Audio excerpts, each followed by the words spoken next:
And my guest today, whether he likes it or not, is Michael McKibben. Hi, Michael. Hi, Douglas. Well, I got to include you in on this one because you did all the research for it, but I'm going to really get upset because when I was yelling and screaming to President Trump that he can't let the Broadcom, Qualcomm deal for 5G being installed all throughout America go through, even though it went through the CFIUS committees, just like Uranium One went through CFIUS committees again and again, he actually had to write some kind of presidential order or something to say, no, we're not going to let Broadcom, which was based in Singapore, and nobody really wanted to admit that it was a Chinese company.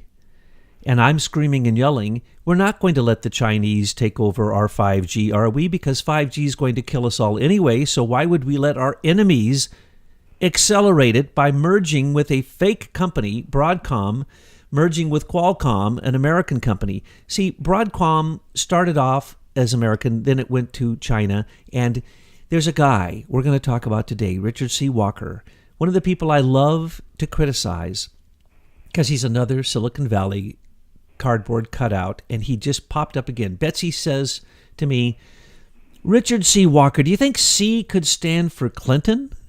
And Walker isn't that in the Bush family, the Walkers? And I'm going, are you kidding? And then she kept saying this.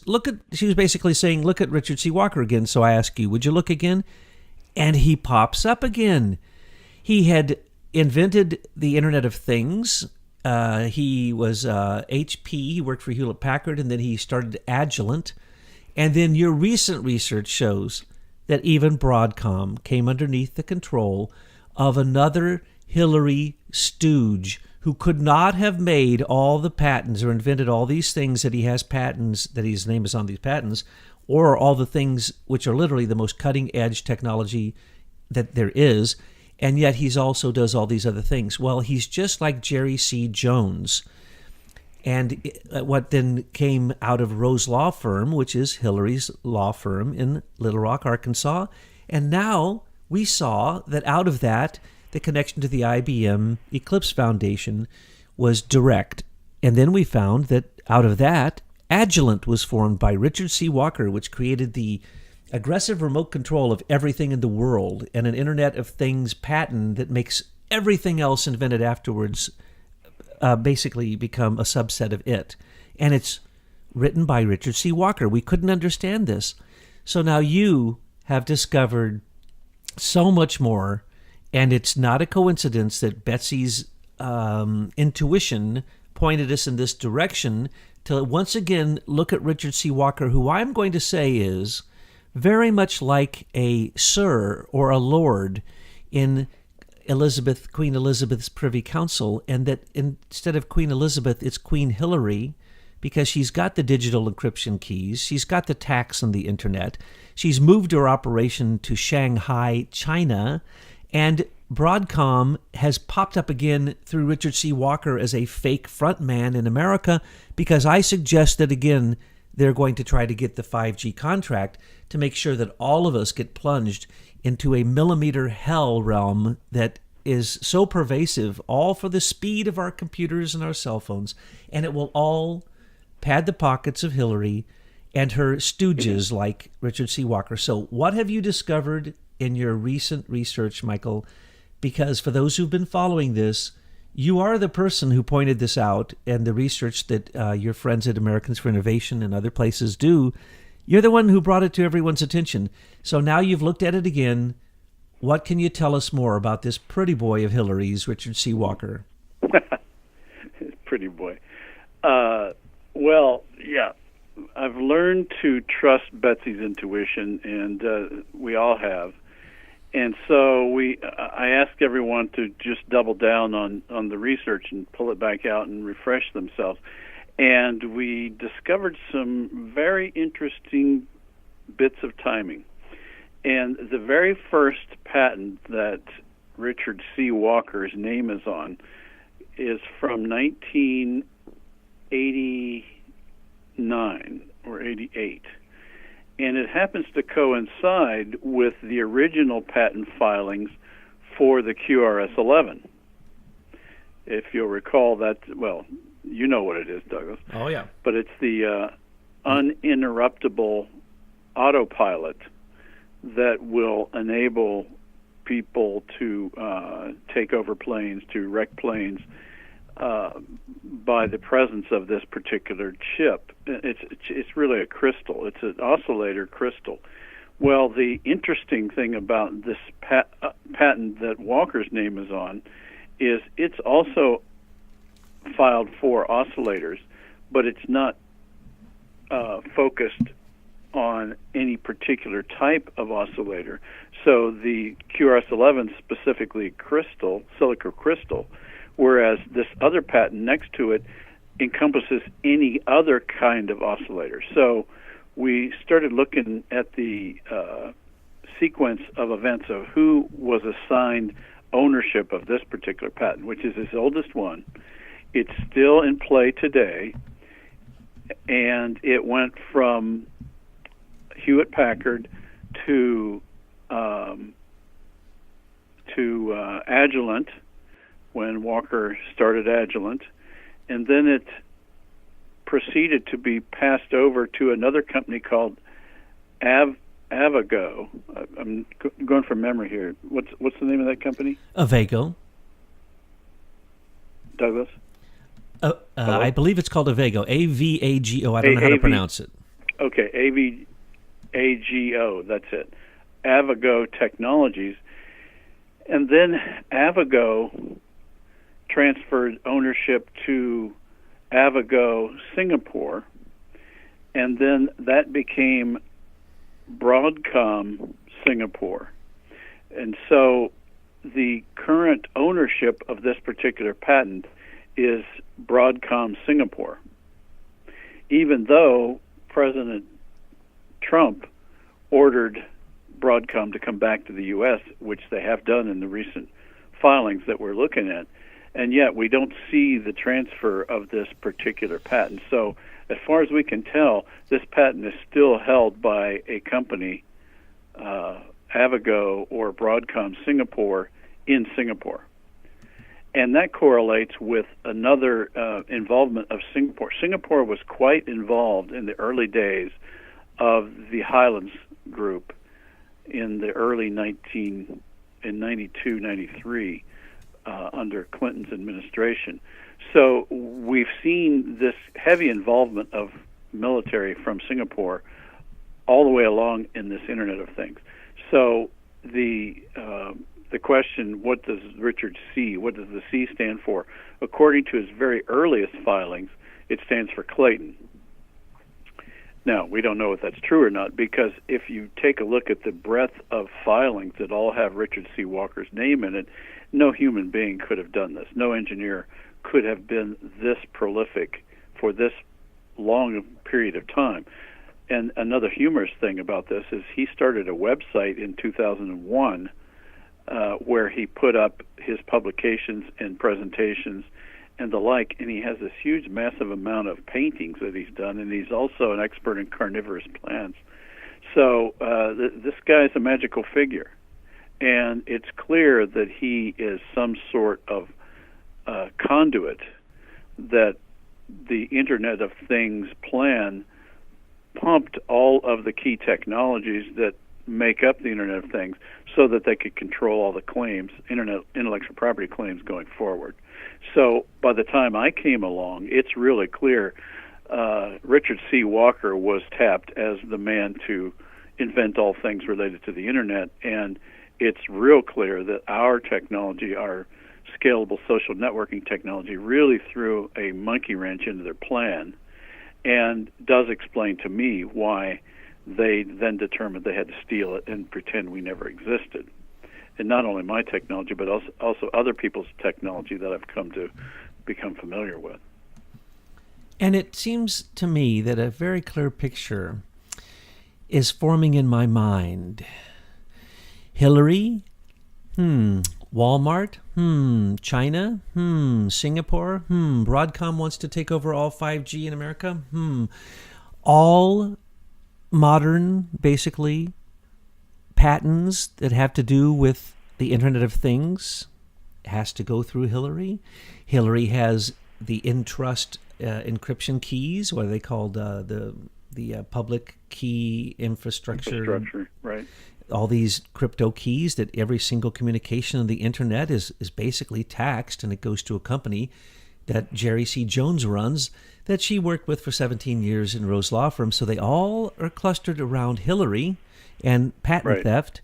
And so I'm going to call her the digital global queen of the world. She's the digital queen. She's like trying to be like Queen Elizabeth, but she's the digital queen.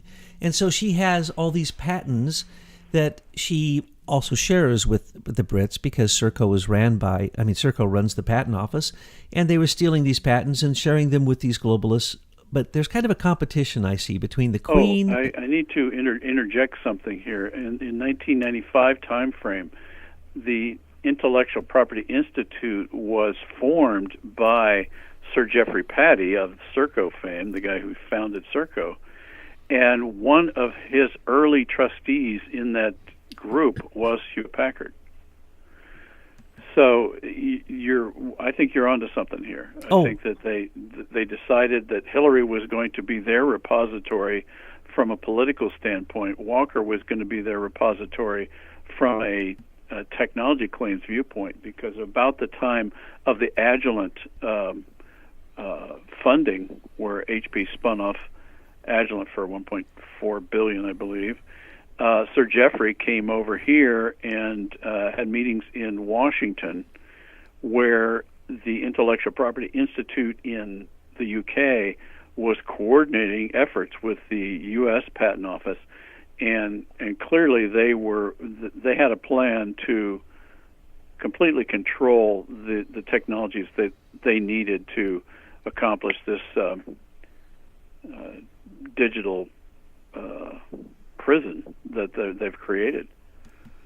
And as you have already found out through your research, we knew that the Brits had to be involved in Little Rock, Arkansas's digital cabal, which included Chandler and Stephen Crocker and the head of the patent office. What was his name? David J. Capos. There you go. How can I forget David Capos and all of this? And then you have to add, yes, unbelievably, James Comey, Robert Mueller, Rod Rosenstein, Bill Clinton, Hillary Clinton. From the FBI and the DOJ. The same exact people who are causing the trouble right now, still trying to steal everything. But we couldn't figure out at first, and I kept saying, I'm disturbed by this, Michael. Can't you get somebody to go down in those mines so deep that you come up with the British connection to this group? Because you had spelled it out in the way that they created laws, the way that they built the back doors and everything, the way that they basically said, if it's going to be digital, it has to come through us, and we're going to get our piece of the pie, and we're going to put in our back door, and it's all going to be militarized. It's all going to be weaponized. So this has been the plan from the beginning, but we couldn't quite get that connection, and now the connection becomes ultra clear, not only through Geoffrey Patty, but through Richard C. Walker working through Hewlett Packard, and then Hewlett Packard, he leaves there. And at the same time, if you look at the dates that you have uncovered in your recent research, anyone who looks at those will see that there's overlaps that don't make any sense. This guy was working for companies while he was still going to school. Right. He was massively inventing incredible things while he was still in school. I mean, for his first degree. It doesn't make sense. So then when you look at it as a fake, and that it's another fake person like Jerry C. Jones is for Hillary, so Richard C. Walker's another fake person, well, that's the British connection. And so there you have the Queen and her Privy Council through Geoffrey Patty working through HP. They branch off with a huge amount of money. Nobody knows where it came from, $1.4 billion. No doubt it came from... They all got it from London. Yeah, exactly. It's all the same old venture capitalists that you always point out. And then all of a sudden, it just becomes the biggest company in the world that really doesn't do anything but has all the patents. And then, as you pointed out, just like so many of these people who have been basically groomed to be in these fake propaganda positions, he couldn't have done all the things that he has listed. That's not humanly possible for his age or for what it would take, but it is certainly possible that he's simply the spokesperson, just like... Well, did you listen to that audio of one of his lectures from 2000. When was that? 2002. Yeah. Where he's talking about his philosophy of life. Oh yeah. I mean, it's just amazing. This guy's a Renaissance man if you take it at face value. He's a painter. He's a philosopher. He is a social justice warrior. He is the inventor of so many things that you can't even name them all. He's written so many white papers that have led us into the digital revolution that you might as well say he's the unsung king of the digital revolution. He would be like what a dude Zuckerberg is supposed to be, but isn't. He's just a fake cardboard cutout. Both of them are. So is Jerry C. Jones. So is the IBM Eclipse Foundation. But what we're seeing here is that he's popped up again as, again, one of the boy wonders from Silicon Valley that just breathed in the binary code into their brain, and now they are the cyborg that's leading us into the future of artificial intelligence. No. It's all fake. It's the same old military group. It's the Highlands Forum. It's the people who want to weaponize all of this stuff. So what do we see now? Right. Broadcom couldn't get the contract with Qualcomm to take over 5G to irradiate us all. So, because Trump intervened. So the company comes back to America, rebrands itself, acts like it's American, gives us a front man like they always like to have, a nice beta boy, soy boy kind of guy with long hair who still wears round glasses. Okay? I mean, this is such a bad archetype. It's the same old archetype as usual. And we're supposed to believe... For somebody that's this accomplished, there's scant little out there about him except what he published about himself, which is another telltale sign something's wrong with the story. Because if you read through these patents, these are very technical patents. Electronics, out the wazoo, and there's no way that somebody this prolific would not be known in the general engineering community, and he's not. He never speaks in public. He only writes white papers that are the disruptive forces in the digital revolution. He's only owns it all. It all comes back to him because the Internet of Things is everything. Everything digitized. That would include the entire internet. That includes all of the crypto keys. It includes basically all of commerce that is on the internet. It includes ICANN. It includes everything. And it doesn't matter if Sir Timothy Berners-Lee invents a new internet, it will control that too. And it doesn't matter that Google collapses and turns into Alphabet. He will still control that too. And that goes back to one person. And that would be Hillary Clinton. And that is the top student of James P. Chandler III. You might tell them about him. James P. Chandler III is a very intelligent man who was involved with early programming languages and was on the Army team that developed COBOL and Assembler, COBOL, and Fortran. And then he went into intellectual property law and became a law professor. And so by the Clinton administration, he was a big man on campus at George Washington University, ran their computer law center at George Washington University, and then became Bill and Hillary Clinton's chief intellectual property / counterfeiting / trade secrets / patent / intellectual property advisor and national security advisor. And so he actually composed many of our laws on intellectual property, especially during the 1990s. And that was, in fact, in parallel with all the Highlands Group efforts to weaponize technology. And so Chandler was one of the men that laid the foundation for what we have today in terms of intellectual property law, or the lack thereof. And had he not all the loopholes. Yeah, and had he not stole your trade secrets, your intellectual property, your patents, your copyrights, and everything else, and given them to the fake IBM Eclipse group that was waiting for them to solve the problem of how to scale social contact on the internet, which they couldn't figure out because it took a brand new way of thinking, and that's what you and your group of engineers did.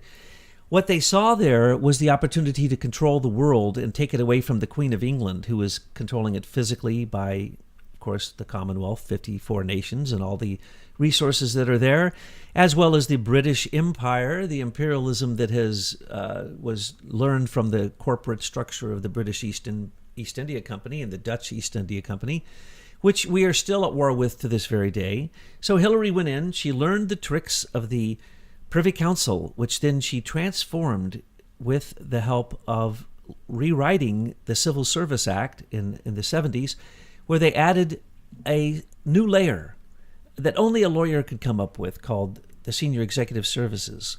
And what those are people who get paid more than all the civil servants, no matter how many years they've worked, because they're just so much more intelligent.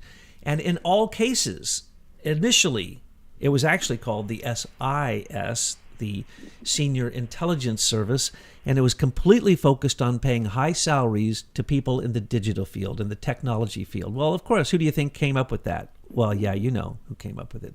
That would be Chandler.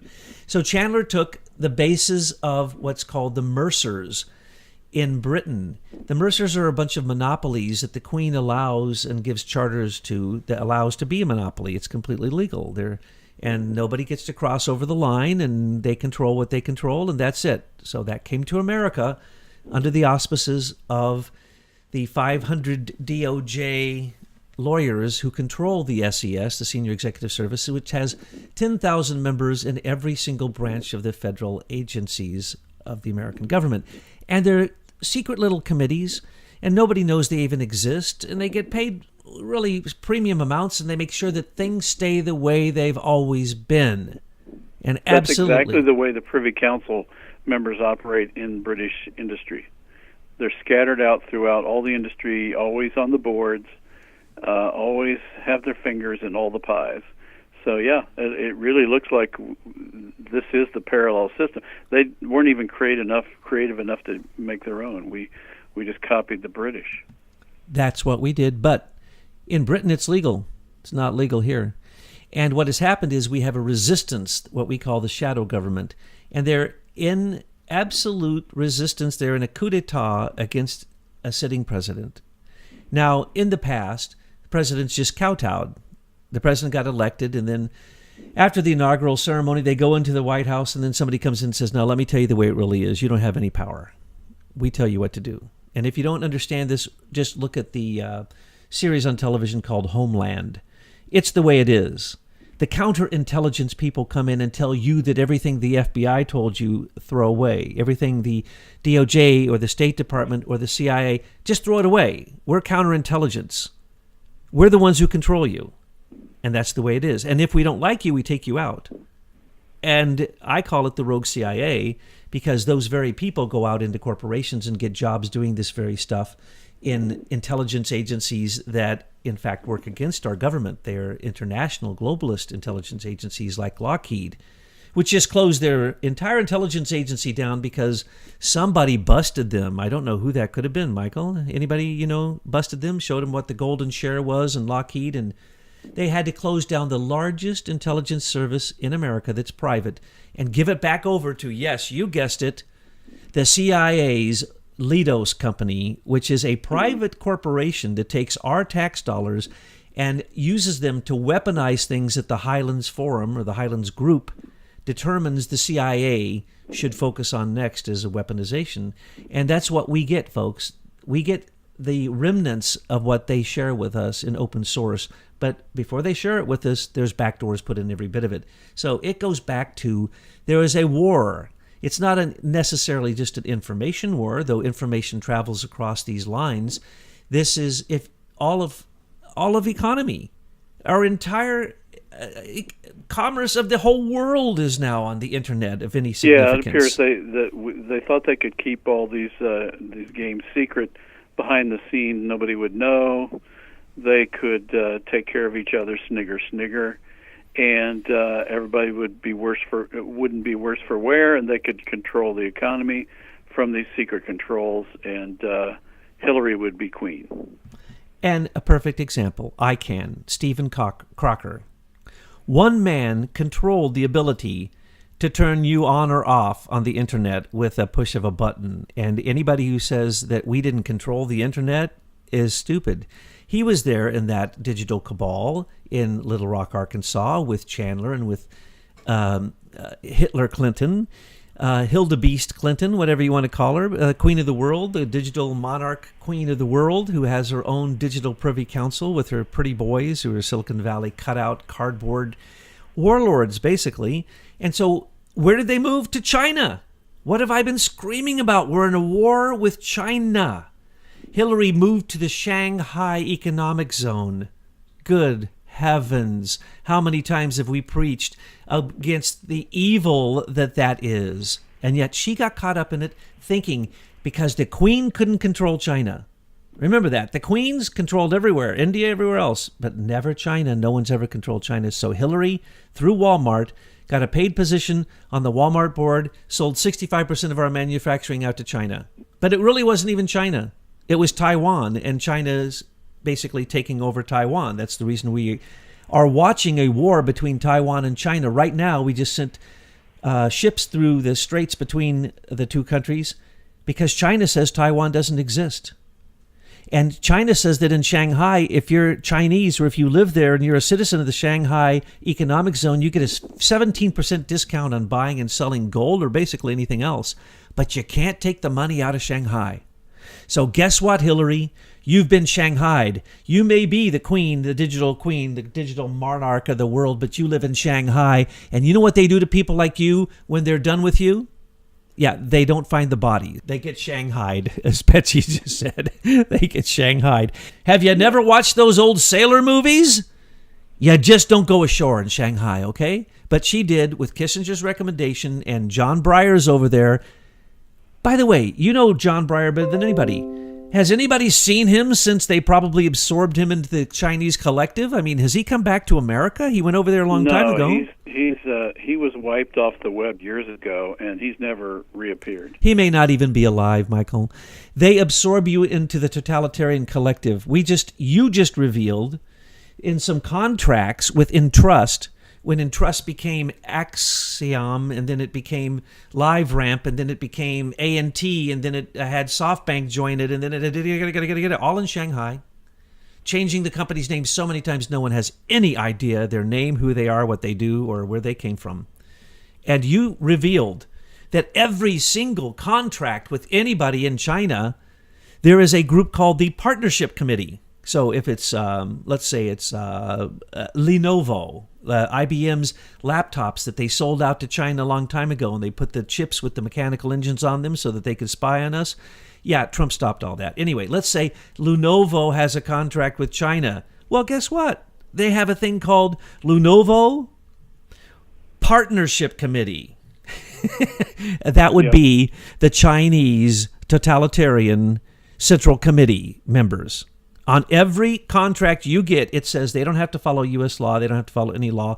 They can do whatever they want. And the controlling committee is totalitarian communists. How did Lenovo get started?